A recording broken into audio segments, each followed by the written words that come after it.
Well, hello, General Hospital Daily Recap fans. Today's recap is for Wednesday, July the 13th, 2022. Wednesday, July the 13th, 2022.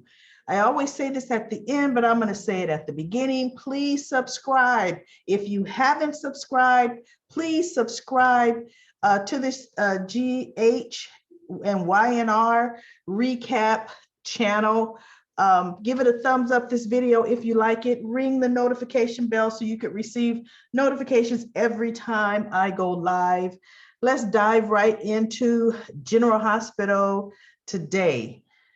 We're still dealing with the end or aftermath of 4th of July, even though Trina and Rory are still at the park, but pretty much everybody else, it's kind of after, all the fireworks are going on.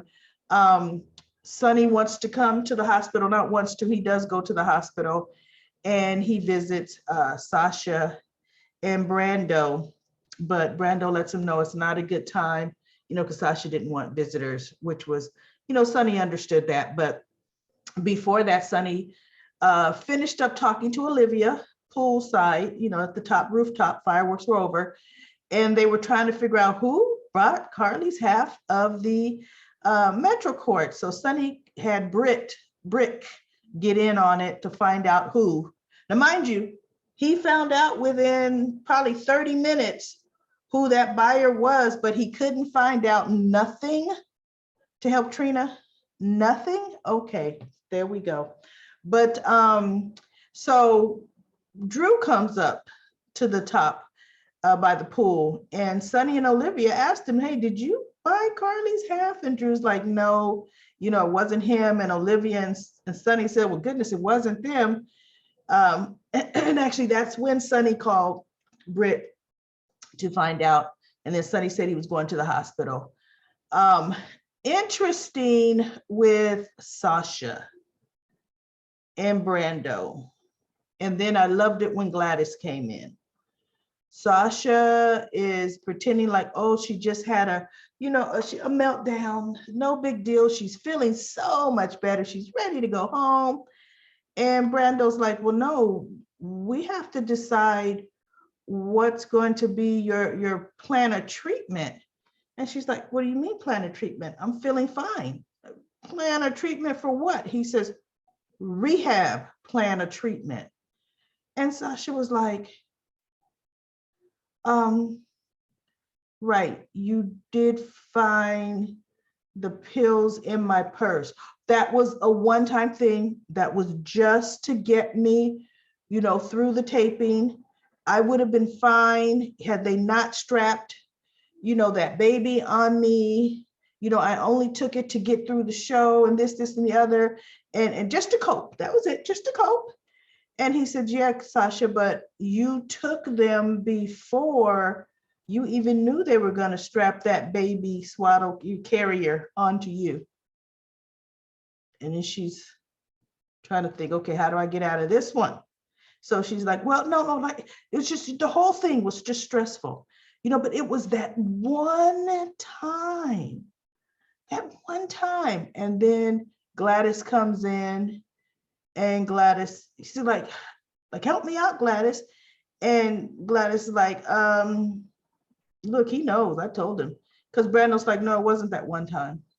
You also were taking them during the whole IPO, deception going public.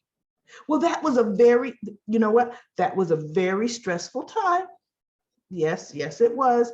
I only took them to cope. And, actually, once Gladys found out, I had already stopped, so no, there's no need. I stopped all on my own. And Brando's just looking at her, right? So that's when he finds out Sonny was there, and Gladys came in and told him. And then Gladys is talking, to Sasha alone after, Brando lets her know, no, we have to decide what's the best course of treatment for you. And so when he leaves, Sasha's like, Gladys, you have to help me out. And Gladys is like, what do you mean? You have to let Brando know that I'm not going to do it again and everything is fine. And Gladys is just hard fact truth. Everything is not fine. You know, well, how did you expect me to handle them putting a that baby carrier on me and putting a baby? She said, Sasha, you're not handling your grief. Matter of fact, you've never had any grief counseling. What do you expect to do? Have some kind of meltdown and excuse every time you see somebody with a baby? And I was like, great point, Gladys. I'm glad you said it like that. And Sasha's just looking, and then Brando asked her, point blank, were you using the day were you high when we got married? And I'm surprised she told him this. She goes, well, I took some that morning, but no, I really wanted to marry you. Me wanting to marry you, I wanted to marry you. The pills had nothing to do with it. She's not listening to what she's even saying. It goes from it's just once to no, I knew how to stop. I stopped to now we're backtracking to no, you really never really stopped for any length of time, which is what Gladys told her. So she is going to have to face the fact, and she's going to have to get some help. And then they had conversations with Marshall and Curtis and Trina's mother. Goodness, I can't even think of her name. Marshall, Curtis, and Trina's mom were talking. Sasha. No, not Sasha. I'll think of her name in a minute. And she was trying to get that appointment again for the genetic testing because apparently they've been canceling. And, she's worried about that schizophrenia in Trina because Trina's at that age, So Curtis and Marshall kind of came in on the end of her trying to get this appointment. They're like, well, what's going on? She goes, no, it's for a patient. And then they're like, oh, okay, but they did let her know they got some leads. As they were talking, a lead came through, gave some addresses on where the bartender might be laying low because he had not come back to work at all since Trina and Jocelyn showed up and the cops showed up. So they're going to be going out tonight in Taggart. Trina's father is taking some names and some leads, and Curtis and his father are going to take some and see what they can turn up on Trina's behalf. And the trial starts tomorrow, so let's see how fast they're able to get something going. But we had Trina and Rory. They are so cute. I actually like their little couple. They shared a kiss, and then Trina's like, wait, no, that it just can't happen again.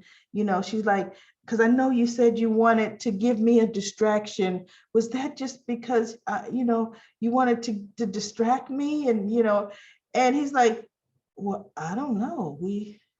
There's only one way to find out. We need to do it again. So they shared another cute little kiss. And what she's saying is, look, my trial is tomorrow. We don't know what's going to happen. I can't allow myself to think about, relationship or future like that. I need to get through this crisis in my life. And she's like, and going into tomorrow, I am no closer to proving Esme set me up than from the beginning. And so he agreed. He goes, well, you know what? Okay, then let's take it minute by minute right here tonight, just enjoying this beautiful night for the next few hours and enjoying each other's company. So they've kind of left it at that. And I kind of like their chemistry together. But what was the kicker, and this happened at the beginning of the show, Nina waltzes proudly into Carly's office. Carly, I bought your half of the Metro Court. Oh, just out there. Hey, now, those are my cards on the table. I own this piece, And Carly's like, wait, what? And then Nina's trying to say, I did it for you.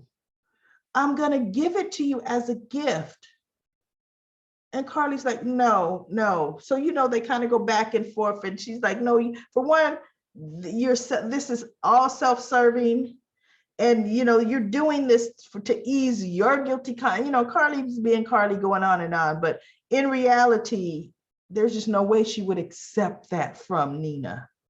There's just no, if she couldn't accept it from Sonny, who she loves still, there's no way she could accept it from Nina. And Nina knew that. After all the little conversation the two of them had back and forth, and Nina kind of looks like, well, I tried. And she had that little Nina smirk as she's walking out the office. And Carly was like, look, you own this now. I will be cleared out by Friday. Letting her know, look, you don't even have to serve notice on me. You don't have to talk about when I'm leaving Friday. So Nina's like, suit yourself, and she goes out, and Nina goes to GH, and she runs into Sonny as she's getting off the elevator. Now, mind you, Britt has already called Sonny or text Sonny. They really didn't get into it too much, and let him know Nina is the purchaser of the Metro Court. So when she gets off the elevator, he's like, okay, we need to talk right now. Come with me. And she's looking like, well, what's going on with you? And he takes her around, away from everybody. Sonny, you're worrying me. I'm getting worried now. What's going on? And he's like, did you buy Carly's half of the Metro Court? Yes, I did. And do you know what? Carly had the nerve to say that it was self-serving. And he goes, and I know why she would say that.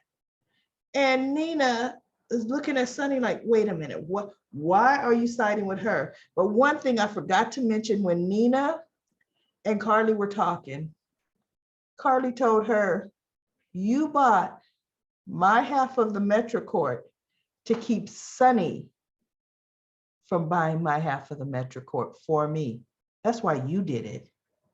She says, that probably just kills you to know that he would rush to help me.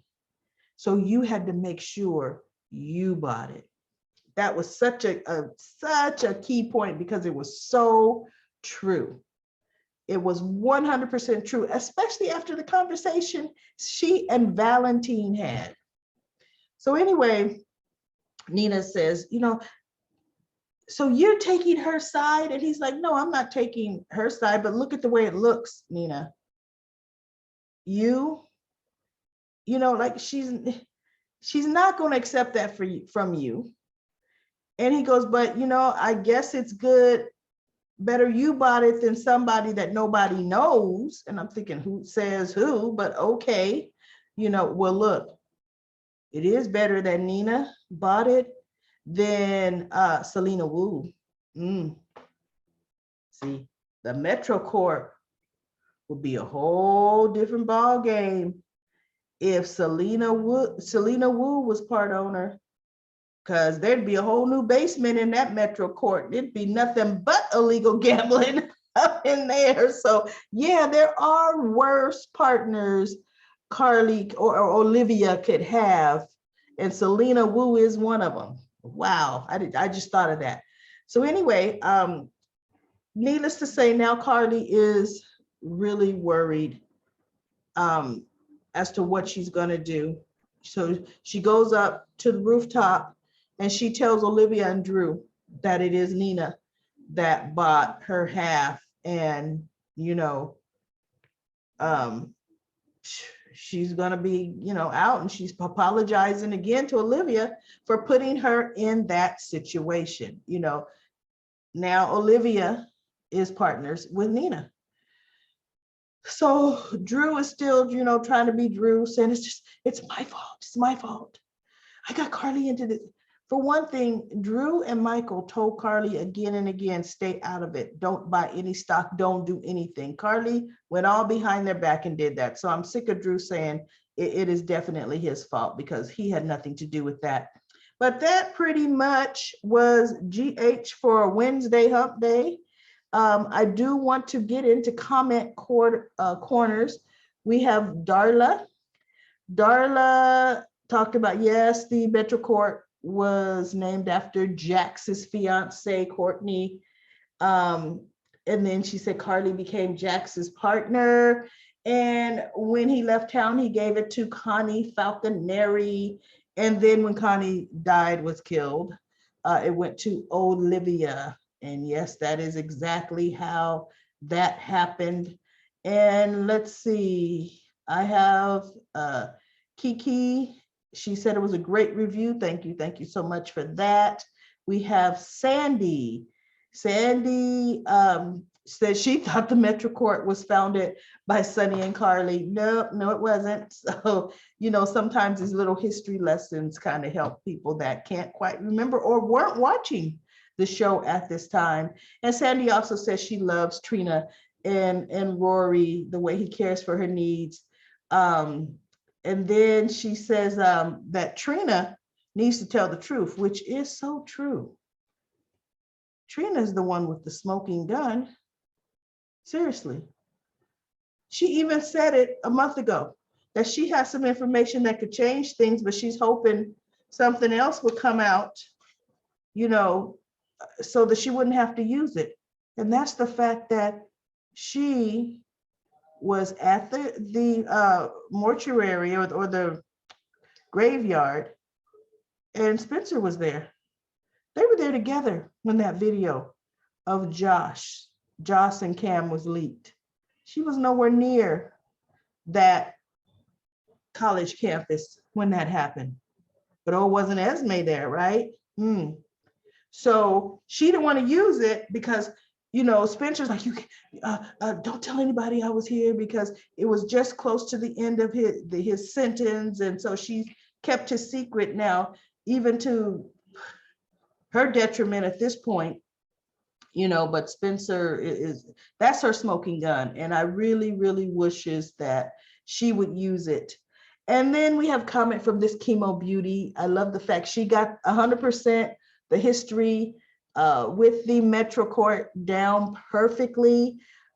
She also, she likes Trina and Rory together. She is not fond of Maxie and Austin. Neither am I. They are so boring together. They're just, there's no chemistry whatsoever to there. And one thing this Chemo Beauty said is, where were the children of Port Charles? This is the 4th of July, Family Day, fireworks, and we didn't see not one child in this episode whatsoever. So that was, yeah, she's right. But you know what? Budget time, right? See, having all those kids running around, that costs the network. So some budget was going on with that. And then we have Crystal. She says she thinks Rory is too good to be true. She doesn't really like Rory and Trina. I like Rory and Trina. I think he is just a little honest Gabe. So we shall see how all of that plays out. But thank you so much for the comments. I love comments, because we can engage. We can kind of talk about, the past, the present, what we like, what we don't like, because we all have different opinions. And I just love it when you do write comments. So keep those comments coming, everybody. Keep them coming. Like I said, thumbs up, subscribe to this channel, get your friends to subscribe to this channel, and I will be back tomorrow for the GH Daily Recap for Thursday, July the 14th. So I'll see you then.